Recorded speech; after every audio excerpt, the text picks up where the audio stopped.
Allô, Fred? Bonjour Marie. Bonjour, on est au mois de février. Alors, c'est la période des REER, on est les deux pieds dedans. Est-ce que c'est vrai de dire qu'il faut tout le monde aller dans les REER, là? Normalement, c'est à l'année, mais les gens ont coutume de penser que c'est là que ça se passe au mois de février. Mais est-ce qu'il y aurait d'autres choses aussi à regarder avant d'opter pour le REER? On est inondé de publicité de ce temps-ci, là, fait que moi je vous dirais l'avantage de venir nous consulter, c'est que premièrement, comme on l'a dit, c'est gratuit. Les gens ont vraiment avantage à venir s'asseoir avec nous puis avoir un plan qui est adapté à leur situation. Alors on prend le temps d'analyser si vraiment, parce que des fois on entend des gens avec des croyances populaires que les REER c'est pas bon, Oui. mais ça dépend de... Il y a quand même de l'incompréhension, hein. Les gens, ils sauvent de l'imposition, ils ont une réduction d'impôt au moment où ils prennent un REER, mais à la retraite, il va y avoir une imposition qui est reportée. Parfois, les gens oublient cet aspect-là, puis ils peuvent être déçus là, de leur REER. Exactement. Fait que des gens qui ont le moyen de cotiser à leur REER à plein peuvent le faire. C'est vraiment une belle stratégie. Ça reporte l'impôt dans le temps, puis on fait de l'intérêt, on fait du rendement à long terme qui n'est pas imposable. Exact. Fait qu'il y a vraiment plusieurs avantages au REER. Mais par contre, c'est-tu vraiment le véhicule le plus adapté à votre situation? Est-ce que toi, tu as un salaire là, que tu dis à partir, exemple, de 32 000, là, moi, je considère aux gens, aller vers le REER, en bas de ça, aller dans le CELI. Est-ce que tu es comme ça?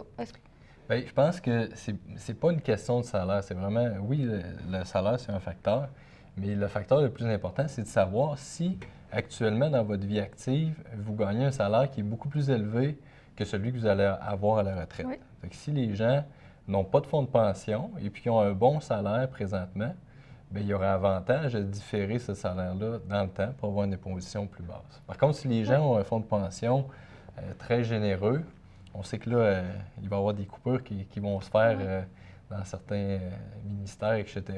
Mais les gens ont vraiment avantage à analyser la situation s'il n'y aurait pas un autre véhicule qui serait plus adapté. Peut-être de venir bonifier leur fonds de pension avec un CELI qui ne viendra pas diminuer non plus les prestations de l'État, si prestations il y a. Exactement. On sait que le REER peut avoir de l'impact sur la pension sécurité vieillesse. On sait qu'au-dessus de 73 000, la pension sécurité vieillesse peut être coupée si votre revenu dépasse 73 000. Puis même chose pour ce qui est du supplément de revenu garanti qui peut bonifier quelqu'un qui a un faible salaire. Bien, en décaissant du REER, peut être coupé de 50 de son supplément de revenu garanti, donc avoir aucun intérêt de retirer son REER, tout perdre en supplément de revenu garanti. Comme tu dis, le CELI n'est pas un revenu. Donc, si vous décaissez du CELI, vous n'ajoutez pas à vos revenus, donc vous ne risquez pas de pénalité. C'est quoi le plafond, dans le fond, du compte d'épargne libre d'impôt, communément appelé le CELI? Là, combien quelqu'un peut déposer? Bien, avant, on a débuté le CELI à 5 000, maintenant 5 500. Et puis en 2015, le gouvernement l'a changé à 10 000, ce qui est une bonification très généreuse. Et puis là, on ne sait pas si il pourrait être ramené ou pas, mais actuellement, le plafond est à 10 000. Oui, c'est intéressant parce que ces sommes-là, il faut l'expliquer, vous les déposez, ils vont fructifier à l'abri de l'impôt. Ouais. C'est un petit peu compliqué à comprendre. Il n'y a pas de déduction comme un REER. Par contre, ça fructifie à l'abri de l'impôt et lorsque la personne retire, il n'y a pas d'imposition non plus. Exactement. Fait qu'il y a ces régimes-là à considérer. Puis aussi, une autre chose qu'on va considérer avec vous, c'est êtes-vous admissible au régime épargne-invalidité? Ça, il faudrait s'informer si vous avez des personnes dans votre entourage qui seraient admissibles parce qu'ils ont un handicap quelconque. Ça, c'est vraiment un programme qui est très généreux, là. Beaucoup d'argent, des subventions là, de 300 plus un bon d'études. Pas un bon d'études, mais un bon d'invalidité qui est rajouté.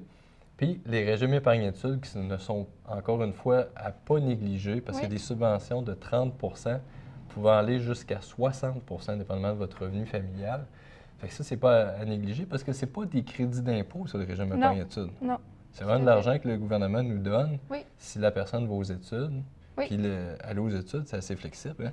Oui, effectivement. C'est plus les gens, des fois, ont peur que ce soit obligatoirement université. Des preuves de réussite ou des choses comme ça, c'est plus comme ça, c'est assez flexible. Là. Il peut y avoir même un régime familial avec des compagnies d'assurance qui vont pouvoir interchanger des prestations d'un enfant à un autre. Du bénéficiaire, oui, exactement. Fait que en ce début d'année, dans cette période de REER, on vous invite à nous appeler. La preuve, le Oui. téléphone sonne. Oui. Alors, c'est bon signe. Appelez-nous pour nous consulter Oui. sur ces Puis différents sujets. notre prochaine chronique au prochain mois.